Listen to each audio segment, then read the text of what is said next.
Tonight, I was still in denial when I felt the pain in my chest while I was running.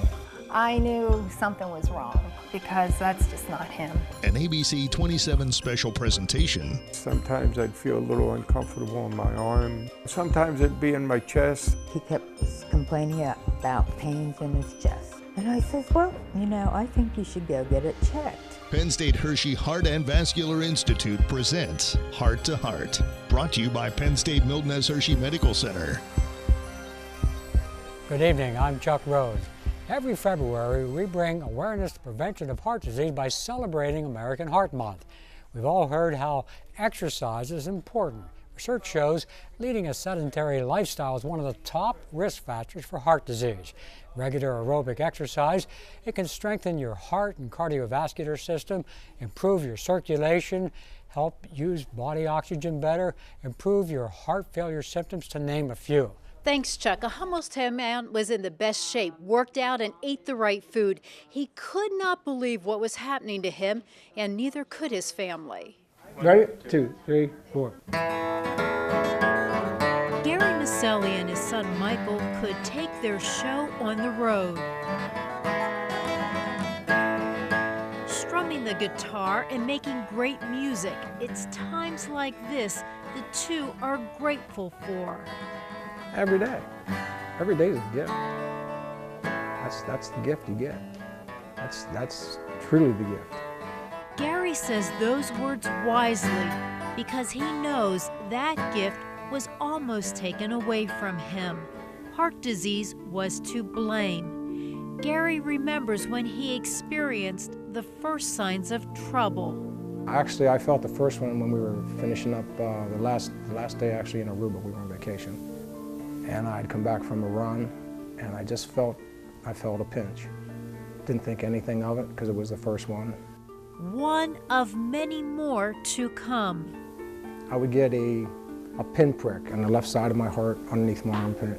And at the same time the pain would hit there, it was down my arm. I didn't tell anybody. I didn't want to think about what it may be. Gary felt these sensations for a couple of months, but ignored them. My cholesterol was like 180. I never had high blood pressure. I just never had anything that would even give me any warning signs. Gary's been basically a pretty healthy guy all of his life. I've known him since he's 18. Works out 6 days a week, runs 3 of those days, but never any health issues. Until January of last year. When I come home from work, Tuesdays and Thursdays, I run sprints in the driveway. And I felt a knot come into my chest. It wasn't something that I couldn't stand. It wasn't a pain that I couldn't handle. Gary thought it was indigestion. To me, it felt as though I had eaten something real fast, take a piece of a sandwich or something, and it gets stuck in the middle of your chest and your esophagus. And I kept trying to push it down and push it down. It just was not moving. So I come home, and there he is, hunched over, and I said, "What's wrong?" And he said, "Well, I guess I got a little bit of heartburn going on. I had a pizza late night on my run night, and I don't normally do that." And I never gave it any other thought. I noticed that he still was just kind of laying there, and that's when I knew that something probably wasn't right. And I left it go for 8 or 9 hours. My son was pleading with me from 5 o'clock till 11 o'clock when I went to bed. Let's go to the hospital, let's get checked, because it wasn't going away. I tried to put a little bit of fear in him, actually. I said, I don't want to lay here thinking the whole night about you possibly having a heart attack. Little did he know that's exactly what was happening.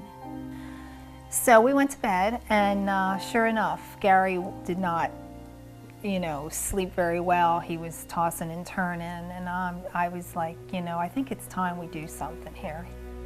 About 2 o'clock when I laid down, it was definitely worse when I laid down. And I got up at 2 o'clock and I thought, this is not getting any better. And then I heard him get ready. I heard the shower go on, and I was like, all right, here we go. We're going to the hospital. And I got ready, and we headed off. And in the emergency room, he had a thorough evaluation, blood work, x-rays, cardiograms. And his blood work indicated that he was in the process of having a heart attack. I was in shock. I know my son was in shock. We were like, holy smokes, how could this be happening, to somebody like him that has taken care of himself. I still kept thinking, I can't be having a heart attack. I felt as though I did all the right things. So the blood vessel that feeds the bottom of his heart, the right coronary artery, was totally occluded. This is the blockage, the blood clot that caused his heart attack. The blood vessel should ordinarily go all the way to the bottom of the heart, and in this case it doesn't.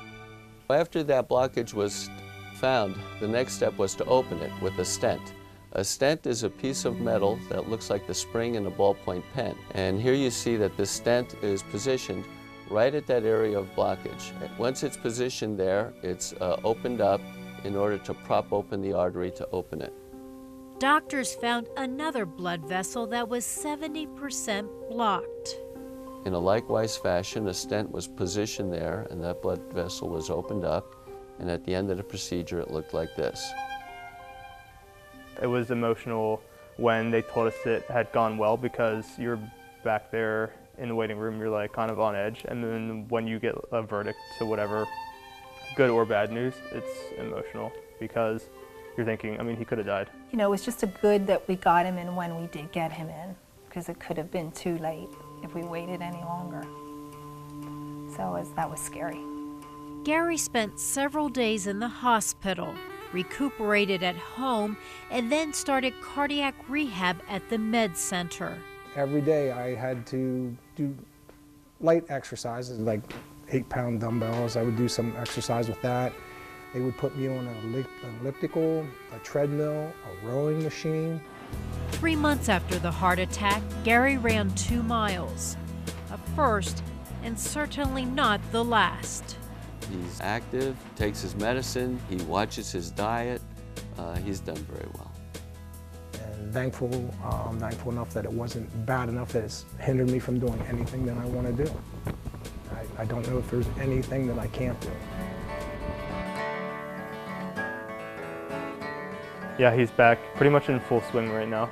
It's pretty amazing how he persevered through all of his problems, and that's actually something that I look up to. I haven't had any issues. I'm telling you, I am blessed. This is just amazing. I have no complaints. And Gary really hopes others learn from his experience.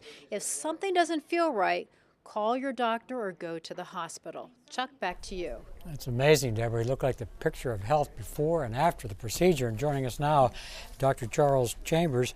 Doctor, we saw in Gary's story that he ignored the symptoms of a heart attack. Let's talk about that. What are the typical signs of a heart attack? Well, that's very important about shows like this and stories like Gary, is to be aware that when you have discomfort in the chest, starting as a pressure, going up into your neck, down your arm, short of breath, sweaty, concerns like that, though other organ systems may cause you pain, discomfort in your chest, something you should be aware of and get checked out. So when a patient shows up at the hospital and it's confirmed he's had a heart attack, what's the treatment? What do you do? What's first on the docket? Well, the first thing you want to do is make sure it is a heart attack. So they'll quickly do an electrocardiogram, and then if you've identified it as a heart attack, the key is to get the artery open. That blockage that's causing the heart attack, get that open as quickly as possible, because time is muscle, and getting that artery open saves heart muscle. Now, are there different ways of performing a catheterization? We have a little visual aid here. Let's talk about that. Yeah, it's nice to have a visual aid. If you see here, this is the abdominal aorta. If you look at it right as in the middle of your body here, there's 2 ways you can get up into the heart. This being the heart here, you can either come up through the groin or the femoral artery, or you can come in from the wrist, either the left or the right wrist. Gary had his done from the right wrist.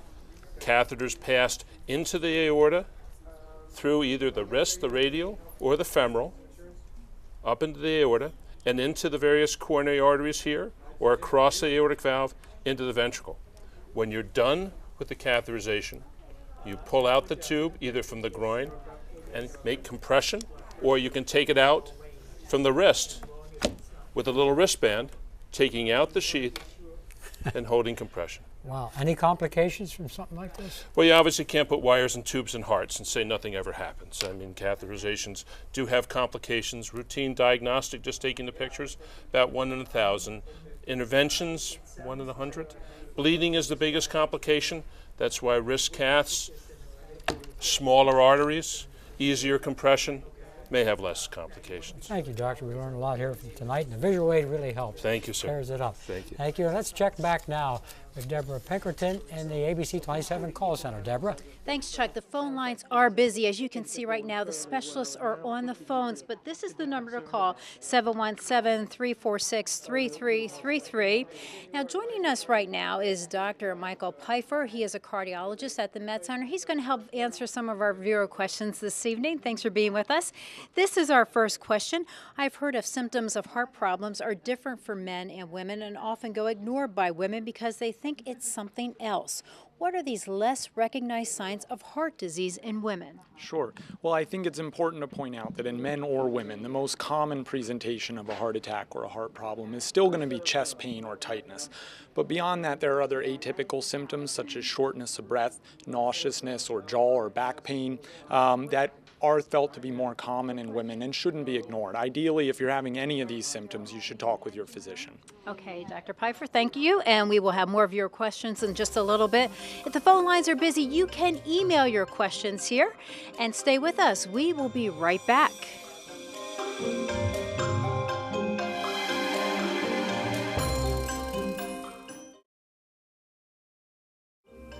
You're watching Heart to Heart on ABC 27, brought to you by Penn State Milton S. Hershey Medical Center. Welcome back. A Susquehanna Township man missed all the warning signs, but fortunately made it to the hospital just in time. This is the new Ron Kemmer. He exercises 3 times a week, either at home or at the gym.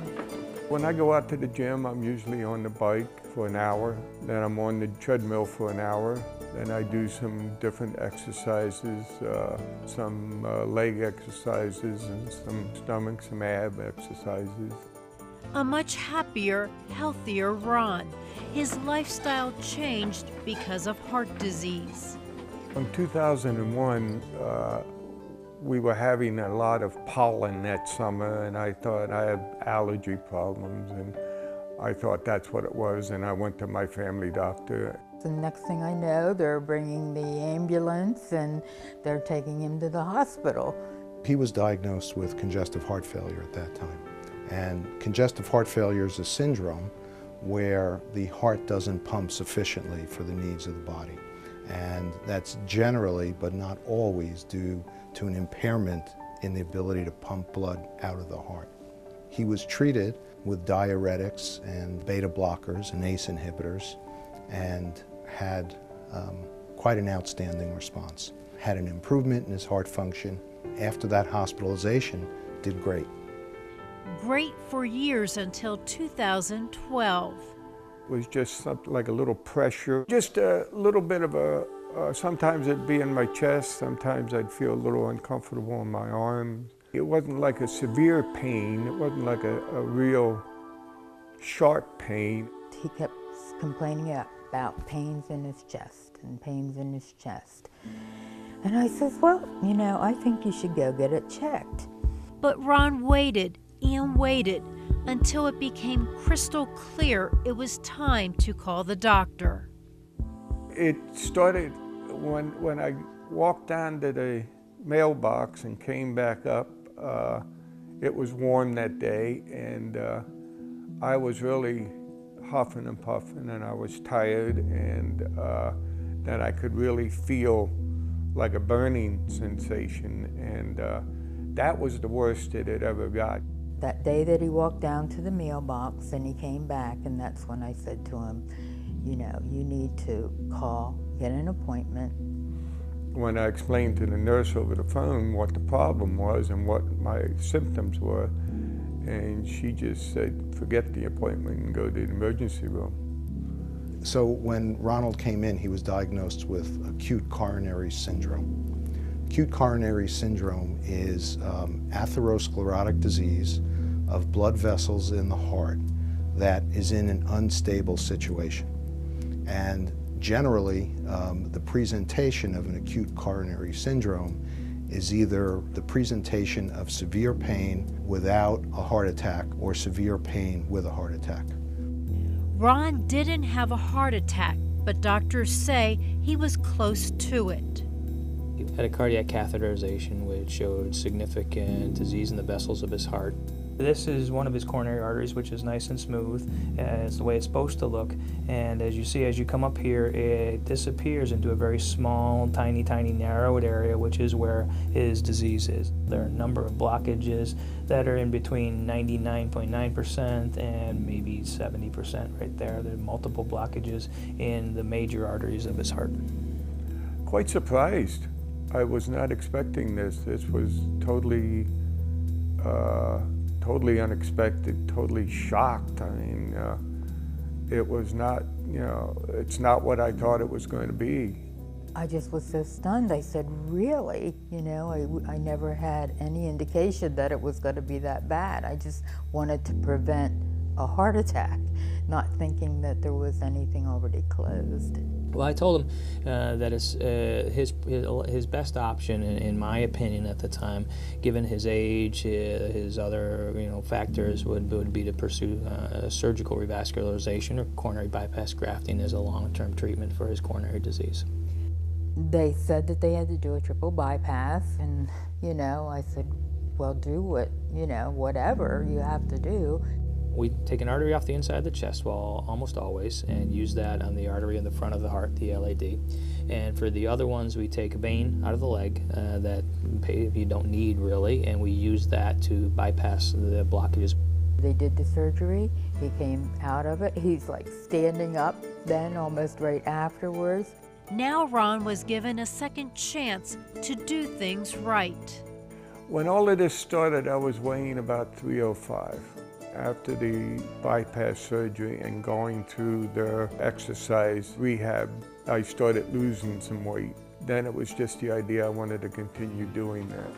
And that's exactly what the cardiologist wanted to hear. Since then, Ron has lost 60 pounds.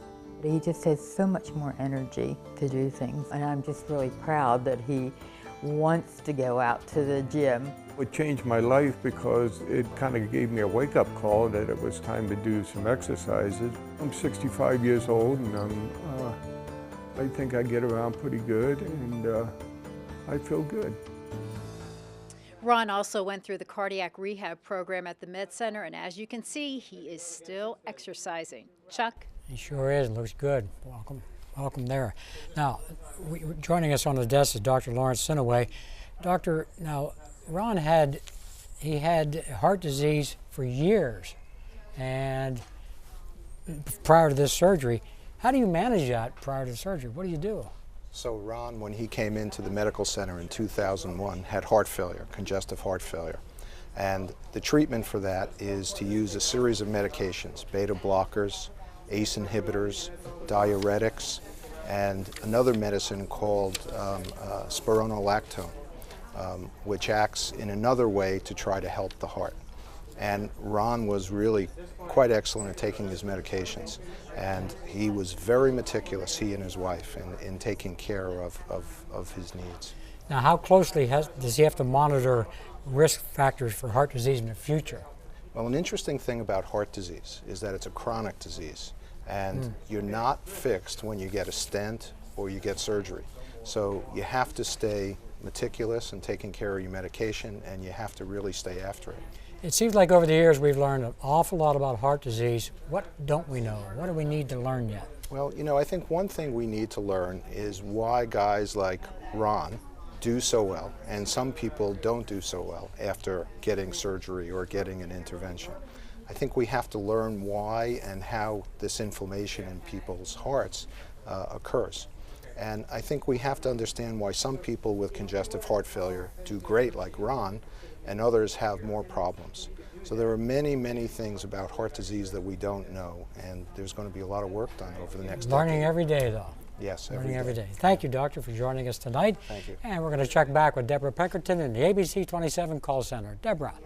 Thanks, Chuck. Here is our next viewer question. Dr. Pfeiffer, here it is. You often hear about taking a low-dose aspirin to prevent heart attacks. I'm taking non-steroidal anti-inflammatory drugs for arthritis, and I've been told not to take aspirin. What are the dangers of taking aspirin? Well, in general, I think we should point out that aspirins are a very safe drug, but it does have some association with stomach irritation, ulcers, or bleeding. Non-steroidal drugs can also increase this risk, which is why he's been cautioned to be careful with the combination. However, if you have arthritis and heart disease, talking to your physician about this combination is still an important thing to do. Okay, thanks so much. Once again, the phone lines are busy right now, but you can email your question to us to questions-heart@abc27.com. We will be right back. Stay with us.